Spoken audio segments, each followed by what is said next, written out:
Queridos irmãos e irmãs, quando nós lemos a Sagrada Escritura, a fé católica nos ensina que não há como compreendê-la adequadamente fora desse grande rio chamado tradição. A tradição da Igreja, a tradição apostólica, recepcionada ao longo das gerações pelos padres da Igreja, pelos doutores eclesiásticos, até os nossos dias. Porque quando nós tentamos ler as Escrituras de maneira autônoma, nós facilmente podemos alterar o seu sentido. Isso porque é muito fácil cair na armadilha de encaixar um texto dentro das nossas perspectivas contemporâneas. De fazer uma leitura, digamos assim, anacrônica, em que nós impomos às Escrituras um sentido que não estava presente ali. Por exemplo, o homem, a partir do século XIX, justamente porque no século XVIII começou a se desviar da vida espiritual e a se entregar apenas às coisas mais materiais, decaiu para uma coisa chamada naturalismo. O que é isso?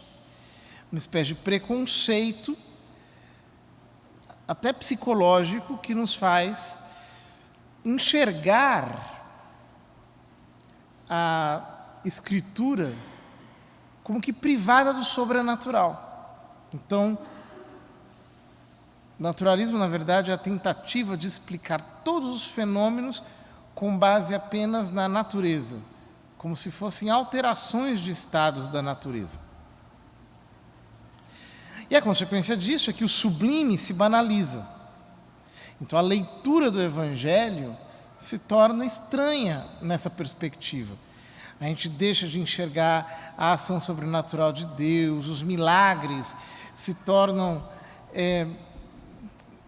digamos assim, interpretados a partir de causalidades humanas. E isso infeccionou a leitura das Escrituras por parte de muitos, especialmente fora da Igreja Católica. Então, por exemplo, essas pessoas tendem a enxergar Jesus não como o Verbo encarnado, o Deus encarnado, de cuja plenitude de São João nós recebemos graça sobre graça, mas tendem a enxergar Jesus como um homem que é divino, mas a sua divindade fica como que desaparecida dentro da sua humanidade. Isso é completamente diferente, por exemplo, do modo de enxergar Jesus dos cristãos do século IV, do século V.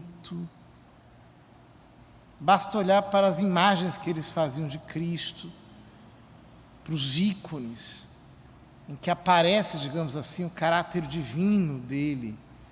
O modo do homem se relacionar com ele era completamente diferente desse jeito naturalista se relacionar com o Nosso Senhor. O mesmo com Nossa Senhora. A visão naturalista dela tende a enxergá-la como uma mulher normal, uma mulher como qualquer outra. Inclusive, eu já vi algumas pessoas explicando, não tem sentido que ela, casada com José, não tivesse filhos e não tivesse uma família numerosa. Isso não era o normal nos tempos dela. Não seria sequer pecado, e de fato eles tiveram vários filhos e Jesus teve vários irmãos. E a explicação, a partir desse preconceito naturalista, parece até sensata quando a gente escuta. Só que tem um problema. Ao longo de toda a tradição da igreja, nunca ninguém disse nada disso. Não existem notícias desse tipo. Pelo contrário, mesmo nos tempos mais antigos da igreja, havia uma grande veneração pela Santíssima Virgem, um culto universal que se estendeu por todos os lados, em grandes distâncias geográficas e com uma marca de sublimidade muito alta. E ela sempre foi chamada de Theotokos, de Mãe de Deus, sempre foi chamada de Parthenos, no grego, Virgem, sempre foi venerada desse jeito. Por que estou dizendo isso? Porque quando nós pegamos o Evangelho como o de hoje, em que esses preconceitos estão presentes na nossa cabeça, nós corremos o risco de não entendê-lo. Sobretudo porque o protestantismo moderno se vale disso tudo como ferramenta para a desconstrução da imagem sublime de Nossa Senhora, a quem eles entendem que nós católicos damos um culto desproporcionado, que a coloca como uma barreira entre nós e Cristo, que é um modo equivocado de entendê-la. Não é assim que nós sentimos. E não é assim que nunca na igreja se ensinou. O Evangelho diz: naquele tempo, enquanto Jesus estava falando às multidões, sua mãe e seus irmãos ficaram do lado de fora procurando falar com ele. Alguém disse a Jesus: olha, tua mãe e teus irmãos estão aí fora e querem falar contigo.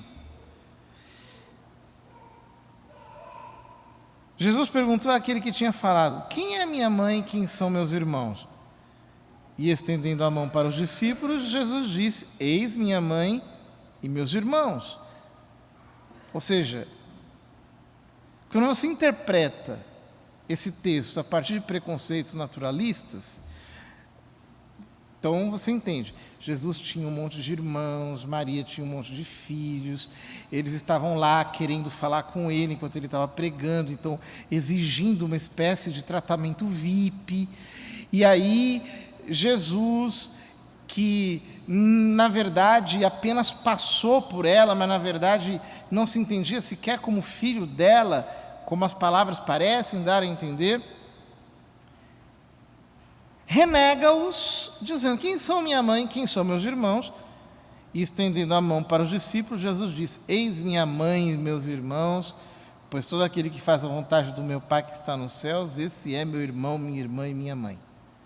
Então dá a entender que Nosso Senhor teria renegado a família de sangue, dá a entender que Nosso Senhor teria vários irmãos consanguíneos, e dá a entender, portanto, que está deslegitimado qualquer tipo de culto à Santíssima Virgem, porque nem Nosso Senhor a consideraria, segundo esse texto, sua mãe.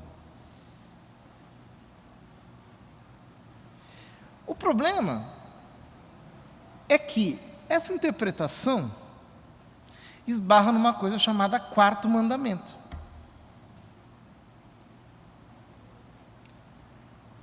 Esbarra em todos os ensinos da Sagrada Escritura sobre família.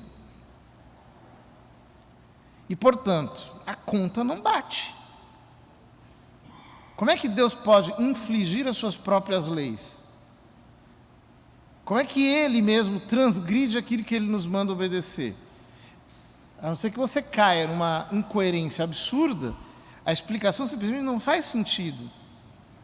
Portanto, a interpretação não é essa. Não pode ser. Em primeiro lugar, por que aqui São Mateus, em outros textos, São Marcos, inclusive dando nomes, se refere a esses parentes como irmãos de Jesus? não propriamente porque não existisse a palavra primo. Ela existia.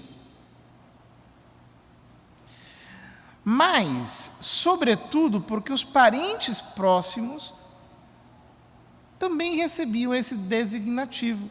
Eram irmãos. Eram considerados parentes muito próximos. É muito interessante porque quando nós lemos os versículos em paralelo, nós percebemos isso claramente. São Marcos diz que os nazarenos se queixam de Nosso Senhor dizendo: não é ele filho de José? Depois dizem: os seus irmãos não são Tiago, José, Judas e Simão? As suas irmãs não vivem ainda conosco? E aí, quando nós analisamos esse versículo em comparação com outros, por exemplo, na crucificação, segundo São Mateus, no capítulo 27, aparece aos pés da cruz Maria, mãe de Tiago e de José. O texto paralelo de São João diz que estava aos pés da cruz a mãe de Jesus e a irmã da mãe de Jesus, Maria, mulher de Cleofas. Então aqui nós já percebemos que essa Maria, mãe de Tiago e de José, mencionada por São Mateus, não é Nossa Senhora, mas é uma tia de Nosso Senhor. Portanto, estes, sim, são seus primos, parentes muito próximos, chamados de irmãos. Isso é coerente com a tradição mais antiga da Igreja,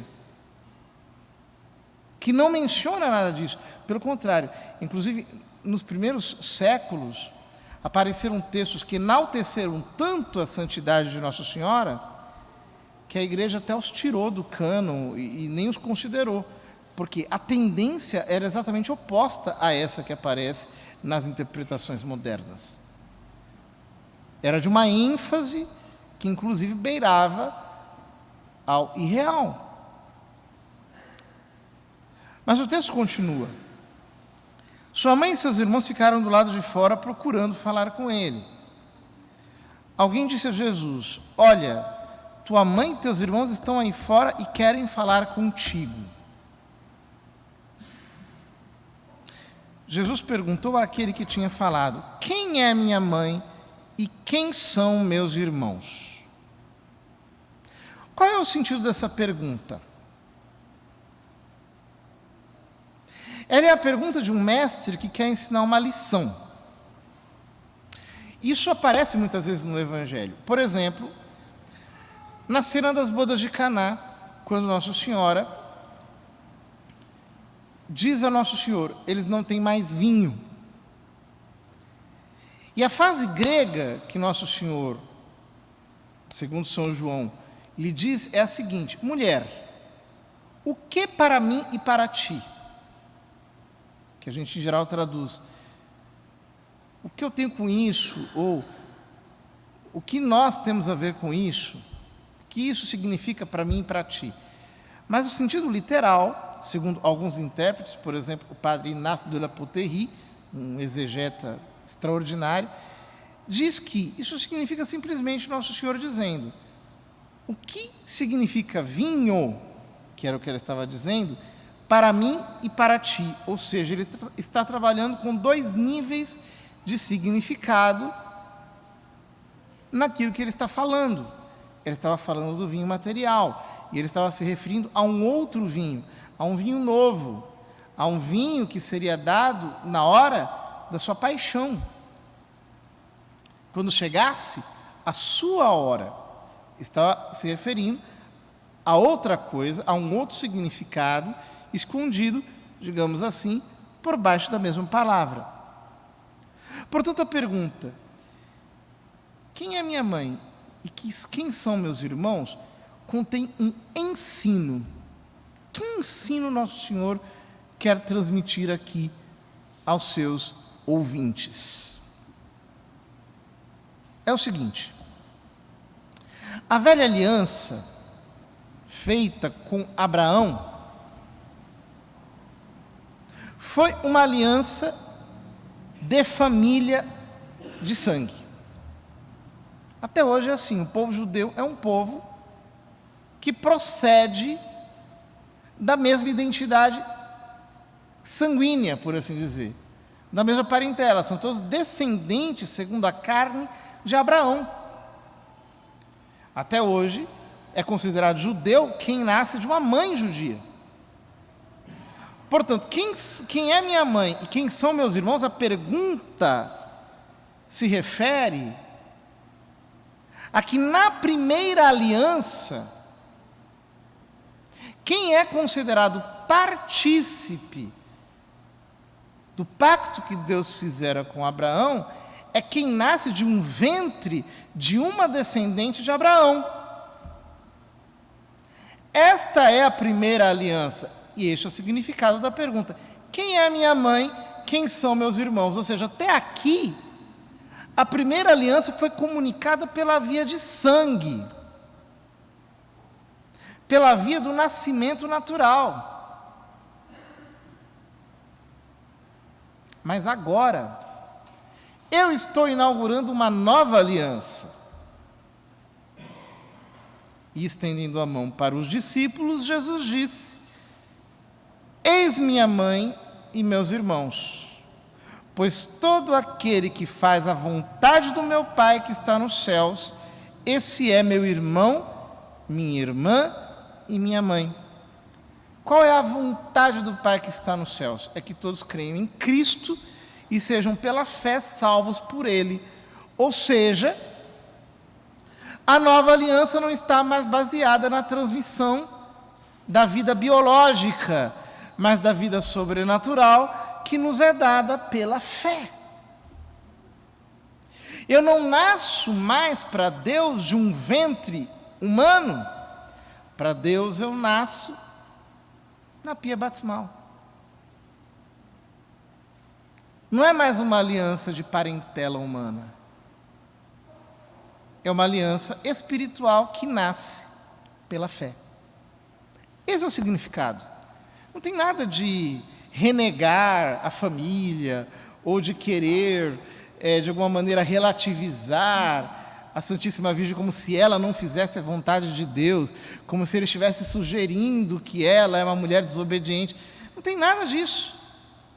O que Jesus está mostrando é que agora nós temos um novo vínculo nessa nova aliança, que é um vínculo que surge pela fé na pessoa dele. Tudo isso significa, queridos irmãos, que para realmente entendermos a Sagrada Escritura, nós precisamos da Igreja Católica. Senão nós vamos fazer sempre uma grande confusão. Que Deus nos ajude a ler de verdade as Escrituras com um verdadeiro entendimento sobrenatural. Caso contrário, cairemos no erro e, sem fé, é impossível agradar a Deus.